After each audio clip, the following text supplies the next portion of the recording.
Hello everyone and welcome back to my another exciting video. तो आज की इस वीडियो में हम अपनी क्लास 11th का वो भी केमिस्ट्री के पोर्शन का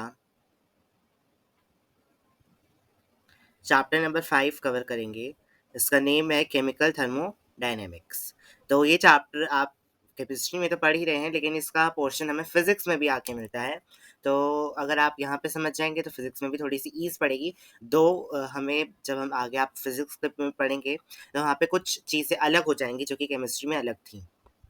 तो अभी आप इसको एक कन्फ्यूजन की तरीके से बिल्कुल मत लीजिए। अभी आप केमिस्ट्री में पढ़ रहे हैं तो आप इसको एज अ न्यू टॉपिक करके पढ़ लीजिए। सबसे पहले बात आती है एक सिस्टम की। एक सिस्टम आखिर होता क्या है?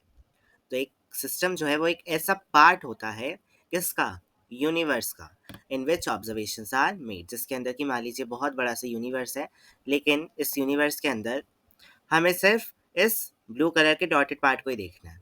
तो ये जो हम ऑब्जर्वेशन मेड करेंगे इस पार्ट की, इसको हम क्या बोलेंगे, सिस्टम, जो कि पूरा इतना बड़ा पार्ट है, इतने बड़े यूनिवर्स का एक छोटा सा पार्ट है।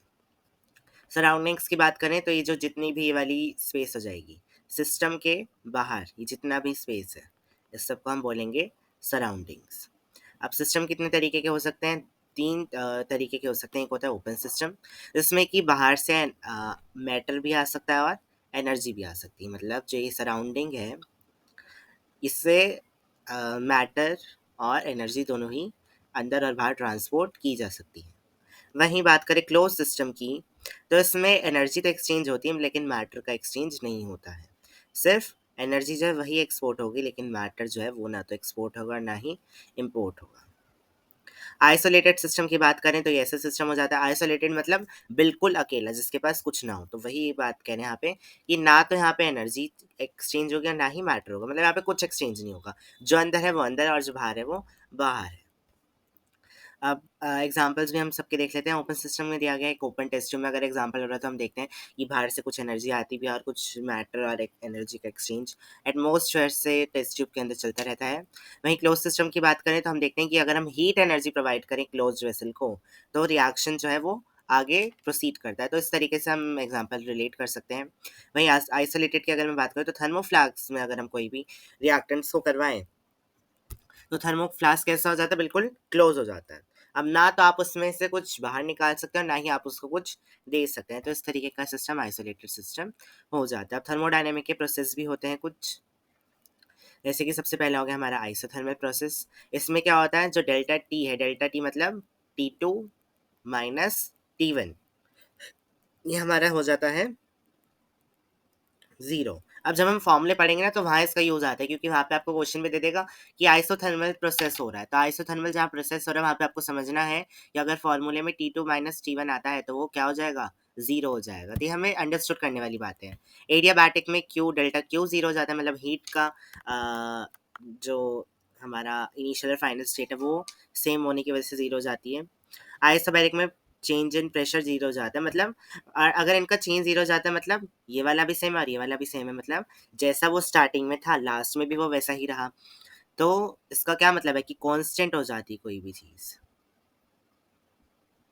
कांस्टेंट होना किसी भी चीज़ का। जैसे कि अगर हम बोल रहे हैं डेल्टा टी ज़ीरो है तो मतलब वो कांस्टेंट है, जैसा वो इनिशियल में था वैसे ही वो फाइनल में रहा। वहीं एडियाबैटिक में अगर मैं हीट की बात करूँ तो जैसी वो इनिशियल थी वैसे ही वो फाइनल भी रही। तो कांस्टेंट हो जाती है कोई भी चीज़, मतलब जैसे पहले थी बाद में भी वो वैसे ही रही, सेम टू सेम। आइसोकोरिक में वॉल्यूम सेम रहता है तो डेल्टा वी ज़ीरो हो जाता है, और वहीं साइक्लिक प्रोसेस में डेल्टा यू जो कि इंटरनल एनर्जी को डिनोट करता है वो ज़ीरो हो जाता है। रिवर्सिबल और इरिवर्सिबल प्रोसेस अगर हम देखें तो रिवर्सिबल ऐसे होते हैं जो कि प्रोसीड करते हैं infinitely slowly bye series of equilibrium steps. ये रिवर्स भी हो जाते हैं और ये प्रोसीड करते हैं इनफाइनाइट टाइम तक, और धीरे धीरे धीरे धीरे होते रहते हैं और इक्विलिब्रियम वाले स्टेप्स को फॉलो करते होते हैं, मतलब जितना वो इधर जाएगा उतना ही वो इधर भी आएगा। तो इस तरीके से होते रहते हैं, क्योंकि अब ए चेंज हो रहा है बी में तो बी भी चेंज हो रहा होगा ए में, और ए फिर बी में और फिर बी से ए में। तो इनफाइनाइट तक प्रोसेस चलता ही रहेगा, धीरे धीरे धीरे धीरे होता हुआ, क्योंकि रिवर्सिबल है। तो इस वजह से ये जो प्रोसेस होते हैं ये इक्विलिब्रियम को फॉलो करते हैं। वहीं रिवर्सिबल की अगर हम बात करें तो ये बहुत जल्दी हो जाते हैं। मैं मानूँ कि ए से हमें मिल गया बी, लेकिन ये रिवर्स नहीं हो सकता, ये सिर्फ ए से बी ही बना सकता है, बी वापस ए का फॉर्मेशन नहीं कर सकता। तो ये इसलिए जल्दी हो जाते हैं और system does not have chance to achieve equilibrium, और सिस्टम के पास चांस ही नहीं होता कि वो इक्विलिब्रियम को अचीव कर सके, मतलब कि बी से वापस से वो नहीं बना सकता किसी भी कंडीशन के अंदर। अब आ जाती है हमारी दो प्रॉपर्टीज, एक होती है हमारी एक्सटेंसिव प्रॉपर्टीज और एक होती है हमारी इंटेंसिव प्रॉपर्टीज। एक्सटेंसिव की अगर बात करी जाए तो डिपेंड करती हैं क्वांटिटी और द साइज ऑफ मैटर, कितनी क्वांटिटी में लिया गया है, क्या उसका साइज है, और जो कि सिस्टम के अंदर प्रेजेंट है, जैसे कि mass, volume, internal energy, enthalpy, heat capacity, work etcetera. मतलब ये किसी न किसी चीज़ पे डिपेंड हो रही है, किसी क्वांटिटी पे डिपेंड हो रही है, क्योंकि मास डिपेंड है कहीं ना कहीं किसी भी चीज़ के पार्टिकल्स पे, वॉल्यूम डिपेंड है लेंथ पे, इंटरनल एनर्जी का जो फॉर्मूला डिराइव होगा उससे वो किसी और चीज़ पे डिपेंड होगी। तो एक जो भी चीज़ें किसी ना किसी पे डिपेंड हो जा रही हैं वहाँ पे हमें एक्सटेंसिव प्रॉपर्टी देखने को मिलेगी। वहीं मैं इंटेंसिव की बात करूँ तो ये do not depend upon the quantity, ये डिपेंड नहीं करती किसी भी क्वान्टिटी या फिर साइज ऑफ मैटर पे जो कि सिस्टम के अंदर प्रेजेंट है। जैसे कि टेम्परेचर, टेम्परेचर किसी भी इस फैक्टर पे डिपेंड नहीं करेगा कि किसी भी चीज़ का साइज़ कितना है, उसके मैटर का साइज़ कितना है, कितनी क्वांटिटी में मैटर है। जितना अगर आप मान लीजिए अगर आप 10 केजी किसी चीज़ को टेम्परेचर दे रहे हैं तो आप अगर 100 केजी वो चीज़ लेंगे तो भी आप उसे सेम ही टेम्परेचर प्रोवाइड करेंगे। तो सेम जो चीज़ रहती है वो हमारी आ जाती है इंटेंसिव प्रॉपर्टीज़ में, जैसे टेम्परेचर हो गया, डेंसिटी हो गया, प्रेशर हो गया, सरफेस टेंशन हो गया, viscosity, refractive index, boiling point and melting point. अब मान लीजिए मैंने 10 ml वाटर लिया और एक बारी मैंने उसे 100 डिग्री पे रखा तो भी वो बॉयल होगा, और मान लीजिए मैंने 20 ml वाटर लिया और उसे मैंने 100 पे रखा तो वो भी बॉयल ही होगा। तो बॉइलिंग पॉइंट भी हमेशा चाहे हम कितने भी अमाउंट में ले लें किसी चीज़ को वो सेम ही रहने वाला होगा हमारा। डेंसिटी की हम बात करें तो होता है mass upon volume, mass upon volume. अब हमने देखा जो मास और वॉल्यूम है वो तो दोनों एक्सटेंसिव प्रॉपर्टीज़ हैं, तो ये चीज़ आपको याद करनी कि जब भी एक एक्सटेंसिव प्रॉपर्टी डिवाइड करेगी दूसरी एक्सटेंसिव प्रॉपर्टी से तो वो हमें रिजल्ट में देगी एक इंटेंसिव प्रॉपर्टी, जैसे कि डेंसिटी जो है वो एक इंटेंसिव प्रॉपर्टी, हमें याद करने वाली बात है। अब हम देख लेते हैं स्टेट फंक्शन और पाथ फंक्शन। पाथ फंक्शन कौन से होते हैं, जो कि पाथ पे डिपेंड करते हैं पूरा का पूरा, कि किस तरीके से कोई भी पार्टिकल अगर चला तो वो किस तरीके से गया। वहीं स्टेट फंक्शन जो है वो ये डिपेंड नहीं करेंगे कि वो किस पाथ को फॉलो करके गया, वो सिर्फ ये देखेंगे कि इनिशियल में ये था तो फाइनल में क्या रहा, और अगर उनमें कुछ चेंज होगा तो सिर्फ उन्हें वही देखना है, उन्हें पाथ को फॉलो नहीं करते हुए जाना है। तो ऐसी चीज़ों को हम स्टेट फंक्शन बोलेंगे। The variables of function whose value depend only on the state of a system. State मतलब जैसे कि हो गई इसकी इनिशियल स्टेट और ये हो गई इसकी फाइनल स्टेट। तो हमने देखा एक बारी तो ये इस तरीके से गया, एक बार ये सीधा गया और एक बार ये इतना यहाँ पे घुमा और फिर यहाँ से यहाँ पे गया। तो अब जो स्टेट फंक्शन है उन्हें बिल्कुल फ़र्क नहीं पड़ता कि आप ऐसे गए या ऐसे गए, उन्हें मतलब है किससे, सिर्फ इनिशियल स्टेट से और फाइनल स्टेट से। वहीं जो पाथ फंक्शन है उन्हें जो आपने पाथ ट्रैवल करा है ये वाला और ये वाला, उन्हें इन सबसे फ़र्क पड़ता है। दे वांट कि आप उस पाथ का भी पूरा का पूरा एक उसको भी इंक्लूड करें अपनी चीज़ों में। तो यहाँ पे दो पाथ फंक्शन के बारे में लिखा नहीं हुआ है, बट हीट और वर्क जो है वो हमारे पाथ फंक्शन होते हैं। स्टेट फंक्शन के एग्जांपल्स यहाँ पे हमें दिए हुए हैं, प्रेशर हो गया, वॉल्यूम हो गया, temperature, enthalpy, free energy, internal energy, entropy and amount of a substance, ये सब हमारे हो जाते हैं स्टेट फंक्शन।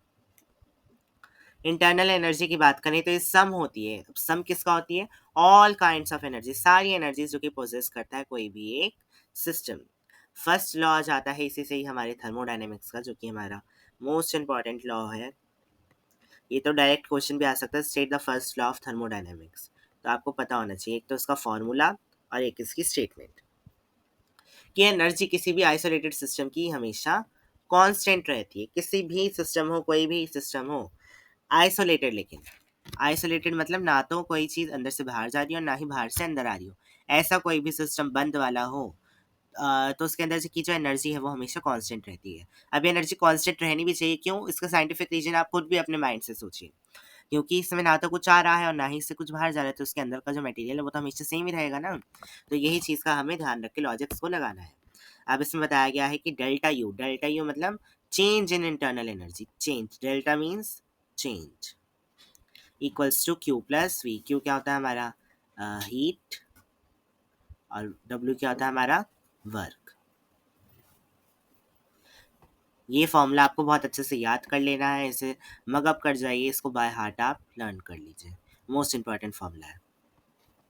अब हमारे आ जाते हैं कुछ साइन कन्वेंशंस जो कि यूज़ करे जाते हैं हीट और वर्क के लिए। अगर हम सिस्टम को हीट प्रोवाइड कर रहे हैं, heat is absorbed by the system. हम मान लीजिए सिस्टम है, तो अगर मैं इसको हीट दे रहा हूँ या फिर मैं अगर इस पर वर्क कर रहा हूँ तो उसको हम पॉजिटिव मानेंगे। ये हमें याद कर लेना है कि अगर मैं सिस्टम पे कुछ भी कर रहा हूँ, ही वर्क में उस पर कर रहा हूँ या हीट में उसे एब्जॉर्ब करने दे रहा हूँ, उसको मैं हीट दे रहा हूँ अपने पास से, तो अगर मैं कुछ सिस्टम पे करूँगा तो वो होगा पॉजिटिव। लेकिन अगर सिस्टम जो है वो अपनी हीट बाहर देगा या सिस्टम किसी चीज़ पे वर्क करेगा तो वो आपको हमेशा लेना है नेगेटिव में। आई होप आपको इतना समझ में आ गया होगा। अभी हमारा चैप्टर 5 का फर्स्ट पार्ट था। अब हम बाकी चैप्टर कवर करेंगे अपने सेकंड पार्ट में। Will meet in my next video. Till then good bye.